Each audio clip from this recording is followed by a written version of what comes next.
Well, here I am doing a video review of Star Trek Picard, the new series on CBS All Access. I wasn't expecting to do this video because I'm not a subscriber to CBS All Access and I'm not anticipating subscribing anytime soon. However, I'm a long-term Star Trek fan, going back to the original series that I started watching when I was somewhere between 3 and 4 years old, and I could barely watch anything on TV, but one of the first things I actually saw was an episode of Star Trek. I've been a fan ever since then, and I wasn't expecting to have much to say in a personal direction on Star Trek Picard because I can't honestly give you a review if I haven't seen it. However, on YouTube, it popped up for me by via notification for some reason that the first episode of Picard has been released for free by CBS All Access on their YouTube channel, and it's still there as of February 1, 2020. 2 days ago it showed up, I suppose. I watched it, I think, the night before last. It is there, all 46 minutes and 28 seconds of it, and I watched it, and they did this similar thing back when Star Trek Discovery went into its, I believe it was its second season. I watched 2 of the episodes from season 2 of that show on YouTube before they were taken down. And I don't know if it's marketing or it's just a way that CBS All Access, the CBS, can find out just how well the show is being received out there by just throwing an episode out on YouTube. In any case, I jumped right on it. I watched the whole thing. I watched it with an open mind. I was completely focused on it, and I can't say that I went into it not hearing anything beforehand. I went into this hearing a whole lot of opinion from different fans and non-fans of Star Trek on what they thought of Star Trek Picard. It's kind of divisive of this time, and I will say overall my impression when I finished this was that it's enjoyable, and it's an actual enjoyable, very well produced, high budget production sci-fi show. However, it is not exactly Star Trek. It is not exactly loyal to what Star Trek enthusiasts of particularly the next generation would expect from a show like this. In some regards, the real harsh critics out there, even the ones that call themselves part of the fandom menace, as it were, they're kind of partially right and partially wrong. It is a slight retconning of what the Federation was, what was shown to us in the previous movies, not just in Next Generation movies, but in previous Star Trek films of the original series. This show is presented to us a different version of the Federation, one which is more akin to our modern world than it is the actual Starfleet Federation of Gene Roddenberry's. And it's not just that it's darker in tone, it's that there are things that, well, they're straight up retcons. Let me just get right to them. It has been shown in Star Trek The Next Generation and in other Star Trek movies that in various ways it's been told to the audience that there is no television. Television's not a thing in the 24th century. People don't sit around watching television. You're not going to watch the 6 o'clock news or Fox News or BBC World in the 24th century because this just does not exist at all. And this is told to us several times, not just in The Next Generation, but in other material.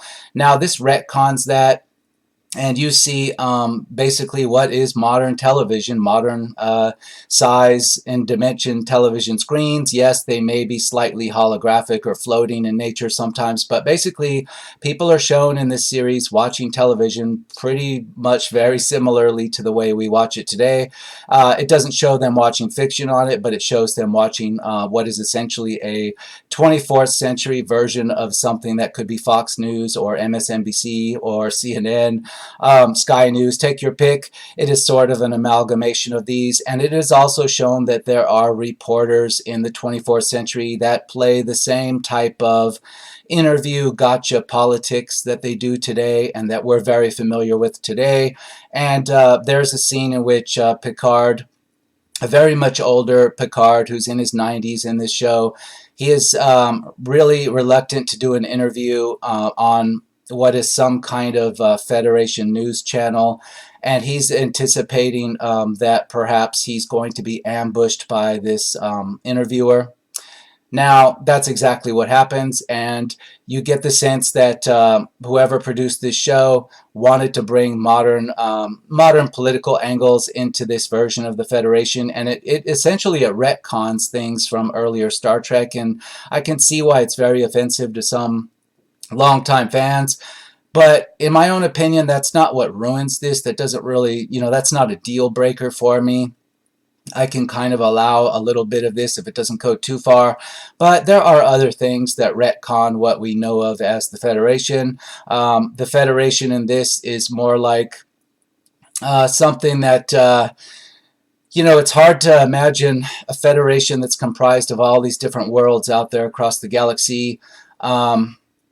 Being very much a Federation that looks like just English speakers on Earth with that type of political ideology, with that type of stuff going on. It's just not believable. It comes across to me as a deliberate attempt to retcon the Federation, and maybe the producers are going to argue that this is their idea of bringing Star Trek into the modern age, but Gene Roddenberry's Star Trek already surpassed all of this. The whole point of the Federation and Gene Roddenberry's whole premise was that human beings and Earth civilization had evolved past all of the stuff that's going on today politically.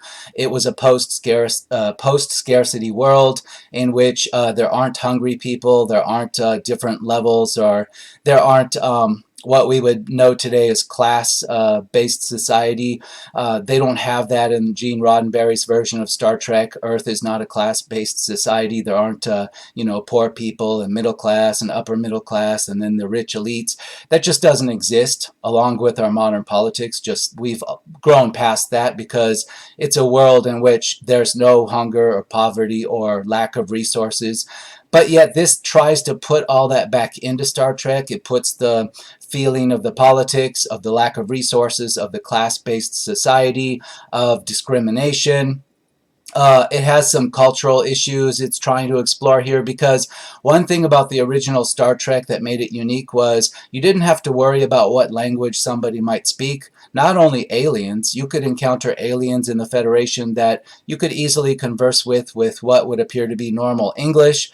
This was because of something that was very smartly conceived by Roddenberry called the Universal Translator, which was a piece of technology that was sometimes worn on the clothing, sometimes carried, and certainly implanted into the body later on as the technology was further refined. Now, Star Trek, this was an original conceit of the whole idea of Star Trek, that not only could you speak to aliens in what would appear to an American as being American English, but you could also speak to somebody in China or Japan or Russia. It really didn't matter, because there wouldn't be a world in which there would be one official language, because language is sort of meaningless and non-official when there's no need for anybody to learn anybody's language. There's no need to even preserve different languages. We had moved past all of that in Star Trek, and that was very much what Star Trek was.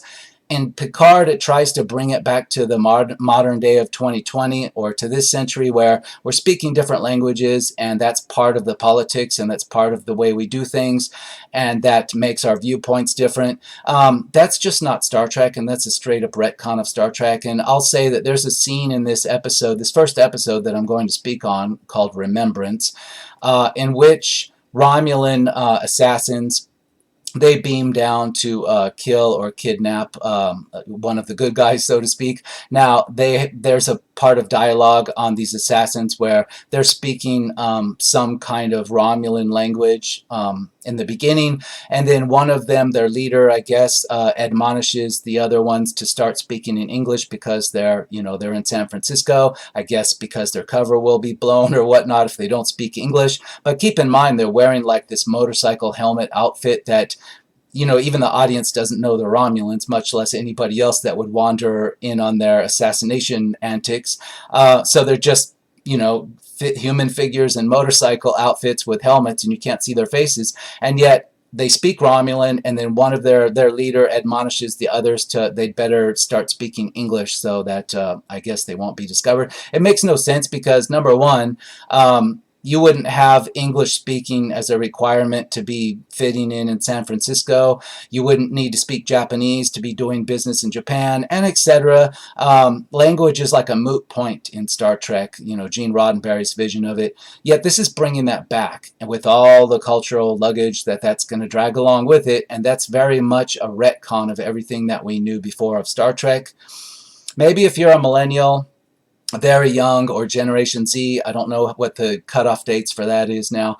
If you have no prior experience with any Star Trek material and Star Trek Picard is your first encounter with Star Trek, just to know that this is not Star Trek. This is very much a change in a lot of ways. It's a retcon for a lot of people that have grown up with this for 40, 50 years now.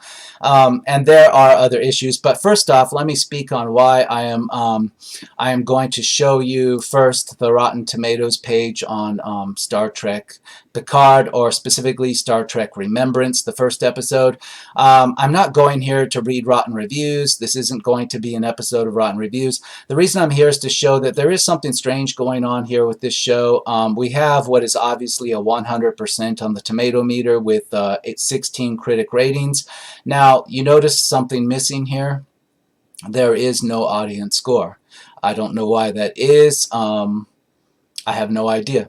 There's a season 2 listed for, apparently a season 2 has been green-lighted by CBS, so there will be a season 2 of Picard, and that's listed here in the drop-down. You can actually, not on this drop down, but in other places you can actually see placeholders for season 2, and there's different episode placeholders. I believe we're on the 3rd or 4th episode. The 4th episode is about to premiere maybe tonight or tomorrow.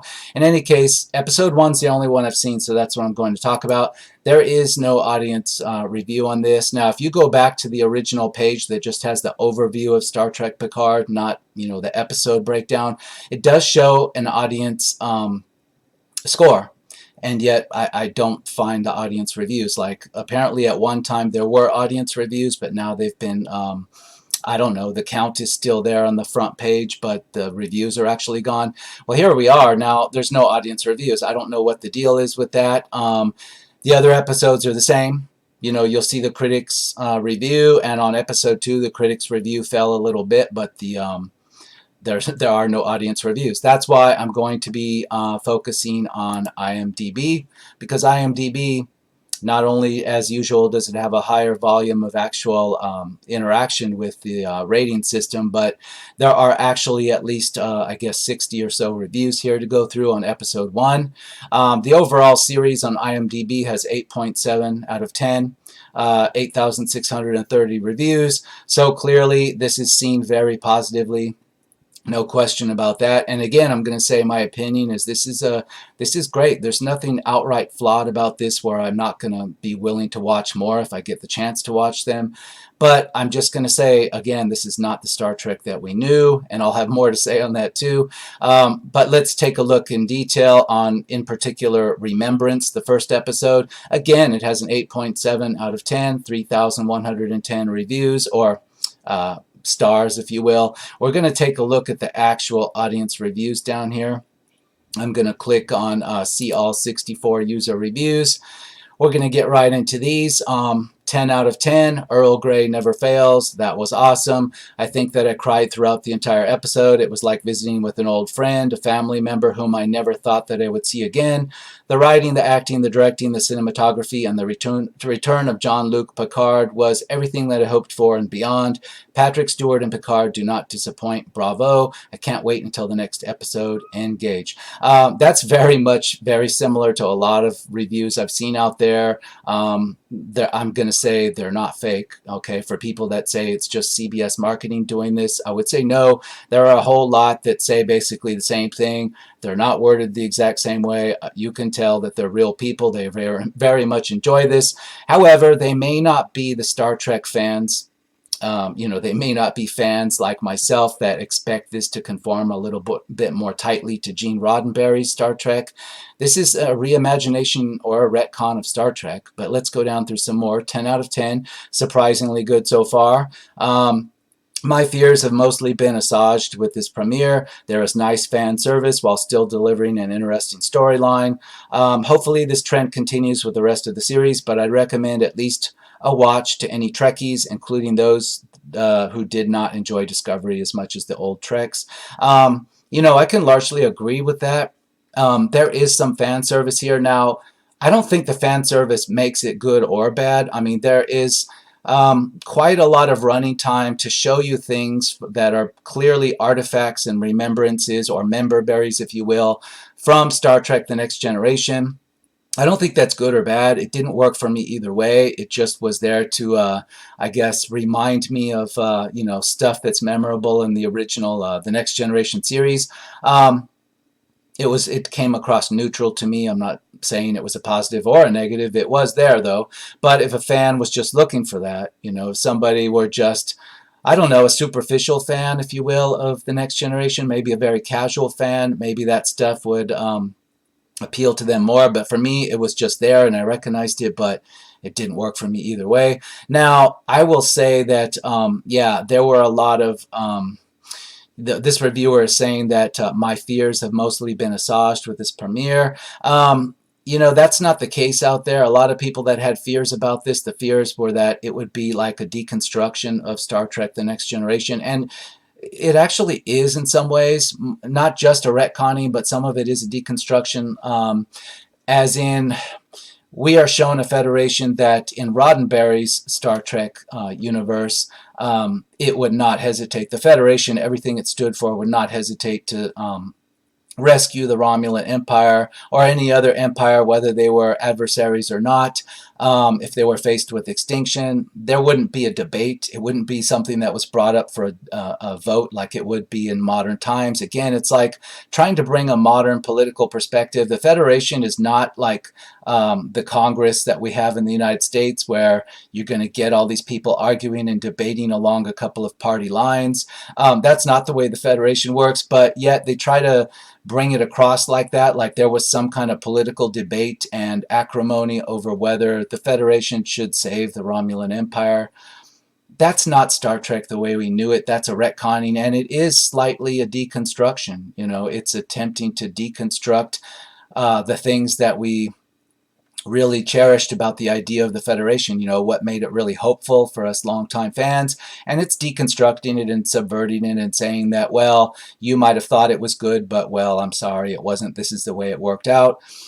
It's not believable to me as a longtime fan. It just comes across to me as it's being a retconning and a slight deconstruction. Now, it doesn't offend me and make me so mad that I want to make, 2-hour live streams about it and bring all my friends to badmouth it. I mean, I see a lot of that out there, and I'm not that angry about it, but I just recognize that, yes, they are trying to subvert and deconstruct this on a couple of different levels. Now, I have a list of things that some of them are plot problems, and maybe we'll just go through the plot problems before I get into the nitpick and the retconning stuff. But first plot problem that popped up for me, yeah, the Romulans beam down and they attack, and they beam down assassination style and attempt to kill off one of the characters, and they fight with Picard. The problem is, it is shown that they are definitely able to site-to-site transport, and they are able to beam themselves very accurately into position to attack, and they are able to beam themselves out of harm's way. In fact, they're so accurate that whoever's controlling the transporter is able to actually beam these Romulan assassins out of the mid-air before they can fall to their deaths, which is, yes, it's straight up accurate to what we've seen in Star Trek, no question. However, why didn't they just use this same accurate transporting capability to beam this character aboard, to beam Picard aboard, to beam them into an environment that they could control? No, they have to beam assassins down and do these kind of half-assed assassination attempts on the character of Dodge and Picard. It's a plot hole because, no, that's not the way you would do it. You would simply beam them aboard your ship or beam them to another safe location that you control. Or if you just wanted to straight up kill them and be done with it, beam them into space or into the bottom of the ocean. There's like so many possibilities, but I'm sorry, that's not only a plot hole, but it's also a wasted opportunity because they could have used that to the advantage of the story and they could have shown us something we hadn't seen before. But nope, they just want to turn this, into what feels to me like they're trying to turn the action sequences into Marvel movie type stuff. Like they think audiences want to see like these action fight sequences, regardless if they make sense within the greater context of the story logic. And it felt like a very Marvel-esque action scene where one she's a female character, she's almost performing like a Black Widow type fight scene with a bunch of assassins. And we've seen this in Marvel movies straight up, and they're putting this in Star Trek Picard, and it just doesn't work, and it's a plot hole. What's next on my plot holes? Yeah, TV. I mentioned this before. TV is suddenly a thing in Star Trek. TV, like pretty much what we know as today, Fox News or whatever, and I'm sorry, but that's just not a part of Star Trek. That just, politics aside, that's just a plot hole. It doesn't make sense. It's a retcon of actual Star Trek. Another retcon, yeah, Starfleet wouldn't question the validity of saving the Romulans or any other species out there. We've been shown that again and again, not just in Star Trek The Next Generation. We saw it in Deep Space Nine. We saw it, hell, we even saw these themes in the original show from the late 60s. And we saw it all through the Star Trek movies, original series and Next Generation. So how is this suddenly back to being in question, where the Federation it's up for debate whether they save somebody or not? I'm sorry, that's a straight up retcon and a plot hole. And another one, a plot hole. It is shown that at some point before the events that take place in between Nemesis, the movie Nemesis, and the events of Star Trek Picard, there's a 20-year gap in there in the Star Trek world. It is shown that during this time period, 10 years before Picard, there was an uprising involving androids, or what they call synths, and they attacked the Utopia Planitia fleet yard on Mars and blew it up.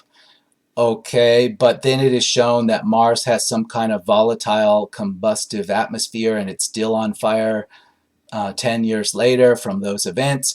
Well, we know that Mars is simply like, it's got a very thin atmosphere. It's got carbon dioxide for the most part, and it's so thin that it's almost negligible, but it is carbon dioxide. It's not methane. It's not propane. There's no oxygen. So how is the atmosphere of Mars burning? I'm afraid that this comes across as somebody thought this would be cool. They thought it would work. It would be appealing in some way, and yet they just didn't know anything about Star Trek lore, and they didn't know anything about real science. You have to explain this. You can sure say that the atmosphere of Mars is on fire, but you're going to have to explain, did we terraform it, or did we do something to explain why all of a sudden Mars has some kind of combustible atmosphere?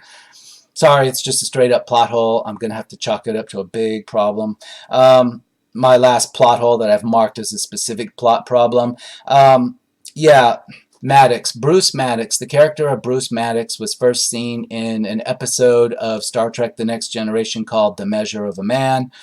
It is an episode that deals with whether or not the character of Data, who's an android, if he should be classified as an actual life form, as a person, or whether he is property and a machine. And it's a very classic Star Trek The Next Generation episode. And Bruce Maddox was an inventor, an expert at robotics and etc. that wanted to go to court and legally have Data declared as an object, as not a person, so he could deconstruct Data and use him to advance his robotics technology. It's an easy episode to find. It's on streaming. It's a classic. I remember it well from back in the day. Bruce Maddox, it's obvious in this that it's pretty easy to see they've set it up as it's going to be a spoiler, but, well, I'm going to spoil it for you because the way they did this, it's just too obvious to me that Bruce Maddox is going to reappear, an older Bruce Maddox, and he is responsible for the android or synth rebellion that blew up the fleet yard in Mars, and he is going to be the bad guy of some type in this show. There's no question about that. They've just like dropped it in very unsubtly in my face that I can tell you that, yes, this is what's probably going to happen. It's a little bit early, I think. It's a mistake to reveal all of this in plot, the plot of episode 1. Aside from the obvious problem that having Bruce Maddox come back as some type of villain presents, and I say it's a problem because This felt like it should have been done over 2 or 3 episodes, and yet there's so much stuff crammed into episode 1 that it feels very much like I don't know. I've heard rumors that this was supposed to have more episodes, but they were forced at the last minute to shorten the number of episodes. It feels like this first episode should have been 2 or 3 episodes. And so there's too much going on here, but the way they put the Bruce Maddox reveal in there, it's a little bit, I think because they put too much in this episode, it's too obvious and a problem for me that this is where this whole thing is going. But aside from that, I'll say there's other logical fails here. For example, it's very quick, but it was obvious to me that the San Francisco that's shown in this Star Trek Picard, it's not the San Francisco shown to us in other Star Trek material. It's also somewhat of a retcon. It is shown where it's very gleaming and pretty and clean in some areas, but other areas have, like, I don't know, high crime, low class industrial areas. This is not the way Star Trek was. It's not the way San Francisco was. It's, again, part of that retconning and deconstructing of the way Gene Roddenberry had all of this set up. And I'm going to say it's a real problem because it is shown where there's actually graffiti in an alley sprayed on the back of a building. It is obviously modern day graffiti with spray paint, and it just quickly shows up and kind of moves off screen, but it's there. They clearly wanted you to see it, and it was supposed to set up that we have this darker, seedier side of San Francisco. Like I said before, there's no class system anymore on Earth, so this just doesn't work. And also, logically, why would there be modern day spray paint as we know it in the 24th century? This goes against all the technology shown in Star Trek on every level. Spray paint in a can just wouldn't be a thing anymore, I'm sorry. And if there were people like teens or gangs or something out there that were in 24th century San Francisco, they wouldn't be using spray paint from our time period to put their gang signs there. It makes no sense. And aside from that, it just like shows me that they didn't put a lot of thought into this. Like, they want to deconstruct Star Trek The Next Generation. They want to deconstruct what Roddenberry set up, but they didn't do it in a logically believable way for me. Just like throwing in modern 20 and 21st century things like spray paint on buildings and whatnot, that doesn't work. You know, it's like somebody writing this that's really not familiar at all with what Star Trek is or was. And it's probably correct to say what it was, because it seems like going forward they don't want the way Star Trek was before. They want this retconning to go on. But I'm just asking if they would please do this in a logical way that doesn't slap you in the face with how unbelievable it is. There is a way to do this, to retcon it, to make it a darker type of Federation. There is a way to deconstruct it, even for all the critics of that. I don't want to see it deconstructed, but there is a way to do that the writing would be very well done, and I wouldn't be able to point out these flaws like I am. And let's see what else is on my list. Well, you have like Marvel-esque type. I said again, it's like some of the action sequences feel like it's a Marvel movie.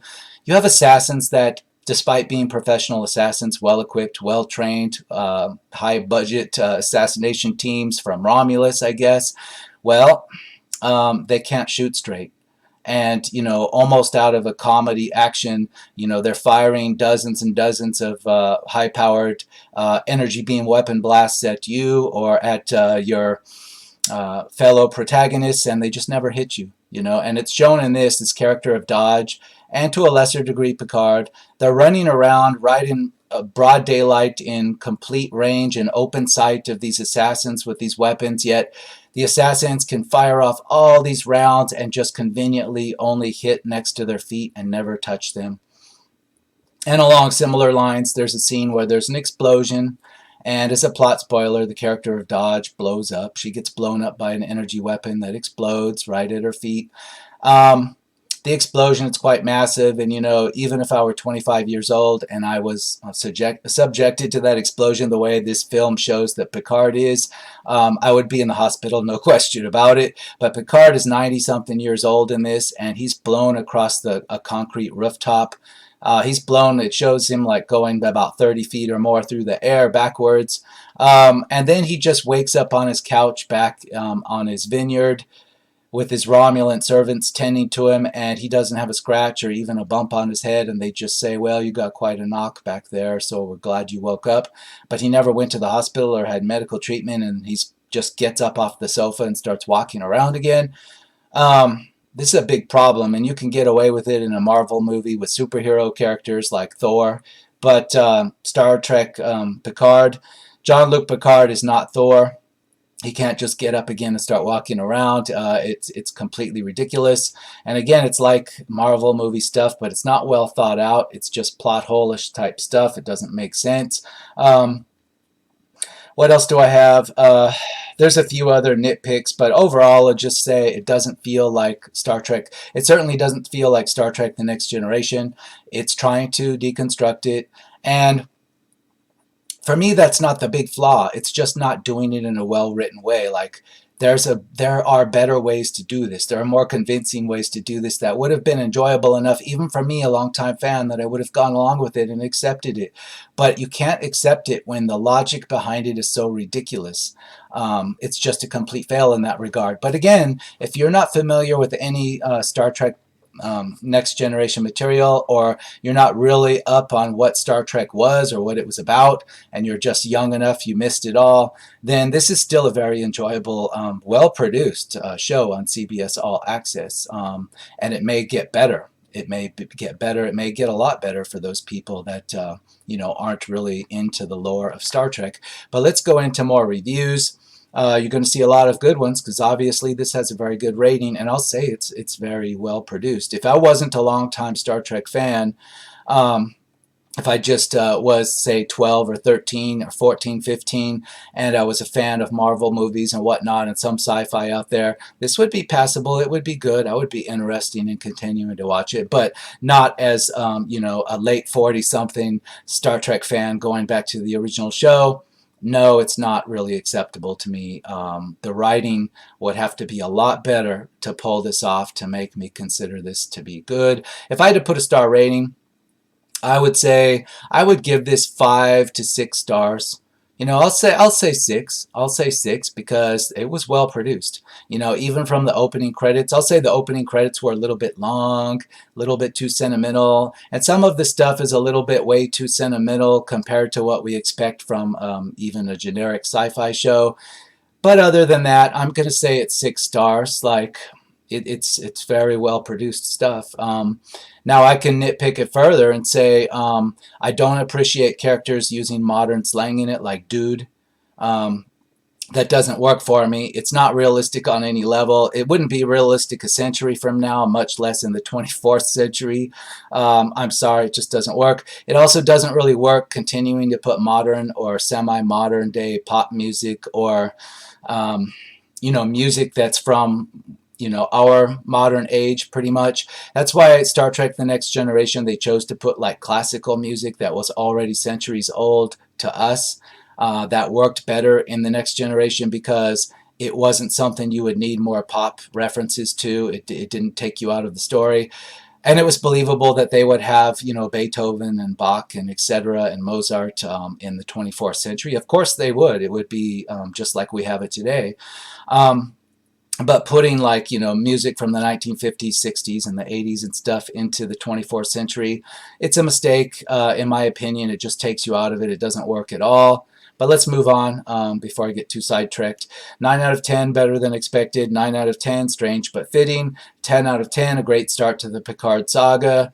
Well, they've already announced that it will have at least 2 seasons. Maybe it'll have more. Maybe it's going to get a lot better even for me. But I wouldn't call it a saga at this part. This is a character from The Next Generation, and that's not really a saga. It sounds like somebody's considering this a Star Trek or Star Wars trilogy or something. No, it's not a saga. I'll say another thing on this relationship. In Episode 1, Remembrance of Star Trek Picard, it's shown that Picard has basically spent 20 years hanging out on his vineyard, and he's got psychological issues with the death of Data from, what we saw in Star Trek Nemesis, the movie. He's got issues with that, and he's having dreams about Lieutenant Data, and he's got this sentimental fascination with him, like he considers him to be one of his best and most beloved friends, and he's sorry to be apart from him. And when he has dreams about Data, he just wants the dreams to keep going on and on because he doesn't want to leave his time with Data, playing chess with him and reminiscing. Okay, but the problem with that is anybody that's watched Star Trek The Next Generation knows that Picard and Data were never like this. They never had this relationship. Never. This wasn't a thing. Yes, Data was a respected crew member. It was shown all the way up into Nemesis that Picard respected him, considered him a crew member, considered him a person. They had had many such what could be emotional moments together, but they were not best friends or having some kind of brotherly or fatherly romance. Or there's none of this going on. Like if they wanted to do this with Picard, they probably should have picked another character. Like they probably should have picked well, hell, they should have picked Vosh, the character of Vosh from, that was a romantic character for Picard from The Next Generation, from several episodes. There was a story arc there to her. It factored in Picard's person and how he grew as a person in The Next Generation, this romance with this archaeologist that he had. I don't know why they couldn't bring a character like that back to have him have some kind of emotional connection to from the past. But Data, it was a mistake from my point of view, because I know I'm very familiar with Star Trek The Next Generation, and watch it again for yourself if you want and see if I'm wrong. There's no explanation in this on why he has these sentimental feelings for Data. And without this being logically coherent, then this whole thing with this Dodge character that's like a cloned daughter of Data also doesn't work, because Data's relationship with Picard's not believable. So it just doesn't work for me. It's bad writing. Again, I say, if this had been written better, it would have worked a lot better. It's like somebody, or maybe multiple people, wrote this and they're just not very familiar with what Star Trek The Next Generation and Picard were. Maybe they watched a few episodes, but I'm sorry, they're just not really familiar with what makes this character Star Trek Picard. And as a result, he's not actually, completely Jean-Luc Picard. He's more of a version, a retcon, maybe even a deconstruction, if you will. Here's one 7 out of 10. Patrick Stewart carries this one. Every scene with Patrick in it is great and reminds me a lot of Logan. If they'd gone that road of a thoughtful, slow show about an old man coping with his past, it'd be an easy 10 out of 10. But then we also get ninja cyborgs, which, okay, I get that CBS is too afraid to make a series without action at all, but the sci-fi in this sci-fi series is still as flimsy as it was in Discovery. Especially the entire scene in the Daystrom Institute is just really bad, and as a result the dialogue is also really bad and vague. But overall, this is a promising start. I will largely agree with this. I don't give it a 7, I'm going to say 6. And I'll say that the dialogue, it didn't work. When the character of Dodge shows up on Picard's farm and he first meets her, it's very forced and unnatural, and the dialogue between them doesn't seem realistic, and it feels like they're trying to shortcut them meeting each other and having some kind of bond with each other, because there were supposed to be more episodes that got cut out at some point. And it doesn't really work because of that. It feels like it's not realistic the way Picard just naturally invites her into his confidence, and it's not realistic that he, spills his guts out to her about Data and all this stuff. And it's not realistic that he wants to notice this necklace that she has that's very unremarkable necklace by anybody's standards. And he's got to bring that into focus and dwell on that more than one time in the movie to make the plot work. It doesn't work, and the dialogue is very offish to me when they first meet each other, and it's almost where I cringed a bit because it didn't feel natural. And some of that might be Picard's age. He's not forceful and strong like he was before in The Next Generation. He feels very much weak and soft, and maybe that's a part of why his encounters don't work in the dialogue. It feels like he's the weakest part of the dialogue when he's speaking to somebody else, and I don't know. I'll agree with this reviewer that the dialogue, it was really bad, particularly when he had the scene where Dodge showed up at the Picard vineyard. 4 out of 10. It felt like a first draft. Yeah, I'll kind of agree with that. Almost every character, every line of dialogue was a cliche in some way. Performances were pretty lackluster. Ultimately, the story felt rushed and the plot was uninteresting, and the whole thing was dull and dragged because of this. The cinematography was alright, though, although I always find it frustrating when TV shows use black bars to make it feel more cinematic, when all it does is get rid of half of the space on a television screen and make it feel smaller rather than grander. Don't understand how it's getting all these rave reviews. Well, I can't speak to the formatting issue because I saw it on YouTube, and no, there weren't black bars that I can recall. Maybe you're watching it on some device where you're not getting the proper formatting. But anyway, this reviewer saying the cinematography was all right. It was pretty much better than all right. It was very good. It was very expensive. You could tell it was. I have no problem with the way this was shot. I have problems with what they did. I had problems with parts of the set design that were definitely not fitting in with Roddenberry Star Trek, like the graffiti. I had problems with sometimes people in Starfleet uniforms walked around in the distant background, and it felt like some of them were wearing the wrong uniforms at times.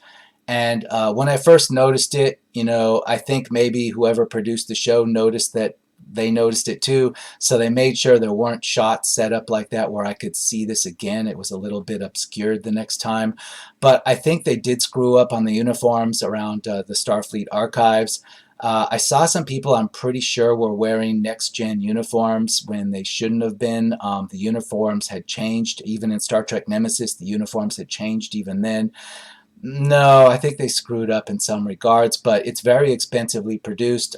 It's well established. We don't have a lot of shaky cam action. You're not going to get that. You're not going to be upset by the way the cameras were set up and that type of thing. But when we went to the Daystrom Institute, yes, it felt like they just slacked up on the budget a bit and they were filming the inside of a modern office structure. There's a little bit of that, but then again, there was a whole lot of that in the original Star Trek The Next Generation. We got a whole lot of, botanical gardens in San Francisco and whatnot posing as Starfleet headquarters, and so I'm not going to fault it on that. 4 out of 10. The dialogue definitely is the big problem here, and this reviewer brings it up. 10 out of 10, 10 out of 10, 6 out of 10. 6 out of 10 good, but has room to improve. Don't try to force a situation in a series if the scenes don't call for it. Example, the initial meeting of Picard and daughter. Yes. The scene felt forced and took time from the plot episode. This time could have been taken from somewhere else and allowed for flow during the scene. Yes, exactly. When Picard and Dodge first met on his vineyard, it felt very off and weird, and the dialogue didn't work. And I think it has something to do with cutting out episodes and making all of this stuff, all of this plot actually fit in one episode. And that's why it also didn't work when Dodge died, because there was no emotional impact, because you see Picard react like he had really made this emotional bond with this Dodge character. Now, if this had taken place over 3 episodes, it might have worked, but since it all happened within 10 minutes, like him meeting her and then her getting blown up, it felt very superficial. Like, it felt like, wow, why is Picard acting like this? He barely met this girl. I mean, it just didn't work, and I think it had something to do with cutting out episodes that should have been there. The writing is the main problem, 4 out of 10. Picard is back, or is he? Is that actually the Picard we knew from TNG? No, it's not. It really isn't. It appears that way when they make obvious references to the older movies and shows, but then again, various aspects of past events are blatantly ignored, which then brings me to the question, in which timeline are we at the moment? Yeah, it's retconning. It's straight up retconning. There is also various problems with the characters and dialogues. The conversations feel forced and very unnatural. They're jumping from A to D and then straight to M without giving any indication of how certain conclusions are made.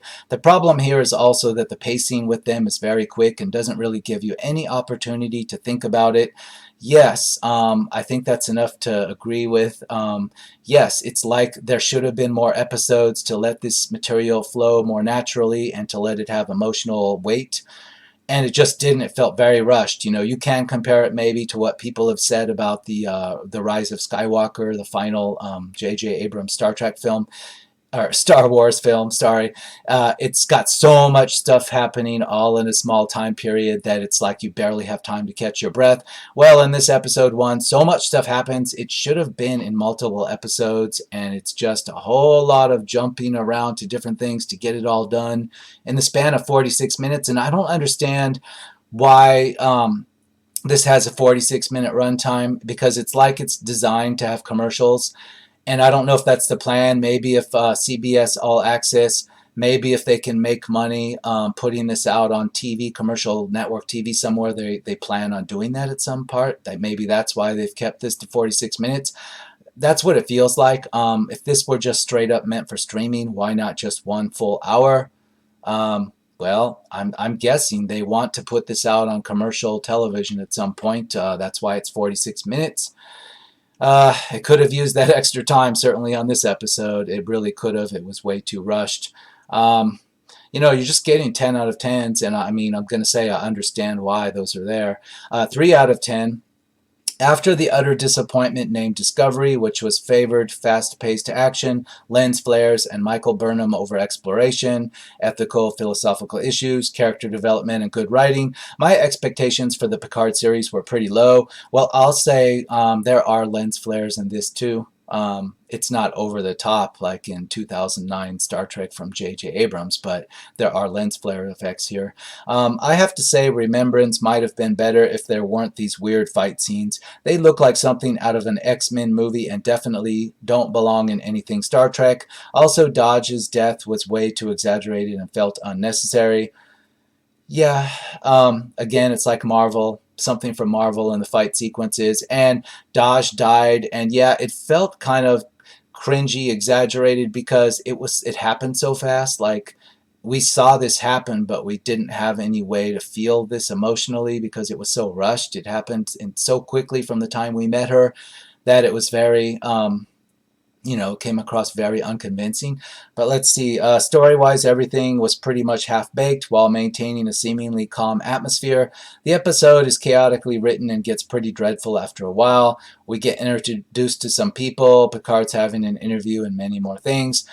Yeah, there's just so much stuff happening here that it's just a mistake. I don't know. They made the mistake of chopping out episodes, and it just really suffers for that. 2 out of 10. 25 years on, the visuals are great, but the story and script offers nothing new. Oh dear, yet another continuation which adds nothing that's new or worthy to the narrative. The same old undercurrent discussions about artificial sentient life as in Next Generation 30 years ago. The same old villains, although they're now dressed like mono-colored Power Rangers and fight as if on fast forward like in The Matrix. The script is so bad they have to use a forced TV interview scene to generate the narrative needed to inform the viewer of what Picard has been up to the last 20 years and set up the plot. Yeah, again, it's like it's needed to explain things to the audience, but it's also needed to show you that we're in a world like ours where we have these political hit pieces done on people, and we have people trying to control a narrative on a TV. And this just doesn't work in Roddenberry Star Trek. It really doesn't. But yeah, it is there to put exposition into plot details we need to know from an audience point of view. It's still hard to tell where it's going, but it's competent television. We get a lot of member berries in this one for old fans of The Next Generation, like little bits and pieces. In a way, as Picard looks back on his life, we look back at our memories about the show. The rest of this episode is basically a setup for things to come. Certain things are alluded to without providing a lot of detail, but we get a nicely shot mystery box of plot elements which left me cautiously optimistic about the show, and as for now, wanting more of it. Yeah, I'll still have to largely agree with that without a star review on that paragraph. I'll say that, yeah, I don't actually know who this is for, though. Are they intending to get people like me, longtime Star Trek fans? I'm not sure on that. Like, they put like what they call member berries in here for us, but I'm not sure they really want us, because we're going to see this as a retcon, and they know that this doesn't work. Like on Star Trek Discovery, people my age really complained about retconned things in Discovery. and political things, narratives put into the story. So I'm not sure if they're trying to win us back or they're trying to just make us go away and forget about this, and they're just looking for totally new fans of sci-fi. They're looking for younger Marvel movie MCU fans or X-Men fans. I don't know, you know. Again, I would have to be able to see the next 2 or 3 episodes to know that. I don't know if I'm going to get to see them because it just depends on whether or not, you know, they put out another free one on YouTube or whatnot.